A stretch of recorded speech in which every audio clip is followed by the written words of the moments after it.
Tata power तीसरा stock है, green रख के चल रहा हूं क्योंकि अच्छा परफॉर्मेंस इस कंपनी की तरफ से आता हुआ, एक्सपेक्टेशन से कहीं बेहतर। हेडलाइन नंबर्स, आय 30% बढ़ी, इबीटा 43% का जंप और मार्जिन्स 160 बेसिस पॉइंट्स का इंप्रूवमेंट। मुनाफा ऑलमोस्ट डबल होता हुआ नजर आया। इनफैक्ट एक्सपेक्टेशन 13.3% मार्जिन्स की 16.5% पे आए, तो एक्सपेक्टेशन से तो कहीं बेहतर परफॉर्मेंस टाटा पावर का। इसको भी ग्रीन रख रहा हूं। या तीन हो गए, तीन हो गए और तुम्हारे तीन के सामने अपने तीन। हाँ। और शुरू करते हैं पेटीएम। तो एसबीआई बनाम पेटीएम करेंगे। हाँ। क्योंकि बहुत अच्छे रिजल्ट्स हैं, एक्सपेक्टेशंस से थोड़े better, specially EBITDA break even उन्होंने अनाउंस किया। अगर आपको याद है तो सितंबर क्वार्टर यानी 3-4 क्वार्टर्स के बाद उन्होंने कहा था हम एबिटा ब्रेक इवन होंगे, लेकिन इसी quarter EBITDA break even company ने अनाउंस कर दिया।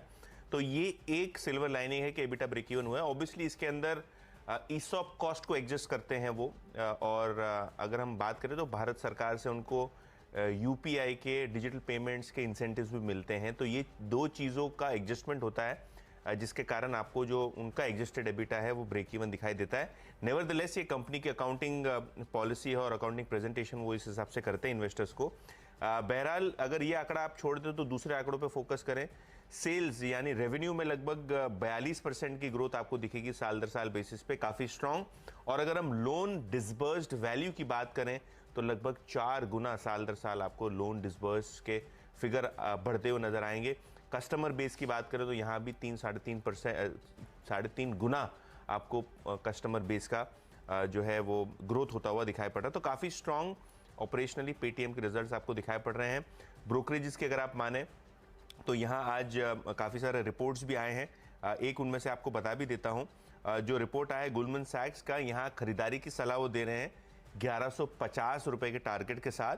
और ये रिजल्ट के बाद उन्होंने FY24 के एबिटा एस्टिमेट को लगभग 30% से बढ़ाया है। तो कहीं ना कहीं ब्रोकरेजेस भी यहाँ उत्साहित लग रही हैं। तो पेटीएम पर नजरें रखेंगे।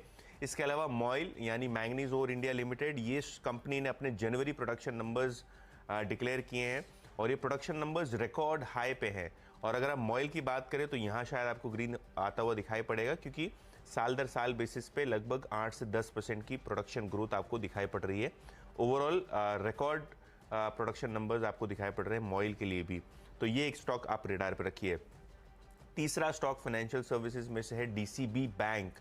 और यहाँ इनको जो एक्सचेंज नोटिफिकेशन इन्होंने भेजा है, इनमें इनको डीएसपी मेरिल लिंच का जो एप्लीकेशन था आरबीआई में वो एक्सेप्ट हो चुका है और आरबीआई ने अलाउ कर दिया है कि अब डीएसपी म्यूचुअल फंड 9.9% तक अपना हिस्सा लेके जा सकता है। तो ये एक आरबीआई अप्रूवल, और हमने देखा इन द पास्ट कि जब मिड कैप बैंक्स में ऐसे म्यूचुअल फंड्स की एप्लीकेशन आरबीआई जब एक्सेप्ट कर लेता है और 10% तक हिस्सेदारी खरीदने की ओके कर देता है, तो यहाँ एक पॉजिटिव रिएक्शन ज़रूर आता है। तो Ashish, Paytm, MOIL, DCB in the green. बिल्कुल ठीक। अगले स्टॉक्स में इंडस टावर्स को ग्रीन में रखा है। हम सुबह से हेडलाइन वगैरह में मेंशन कर रहे हैं कि वोडाफोन इंडिया को एक लाइफ लाइन मिली है। सरकार ने वो जो डिफर्ड एडजस्टेड ग्रॉस। बता दें कि मनी कंट्रोल पर दिए गए विचार एक्सपर्ट्स के अपने निजी विचार होते हैं।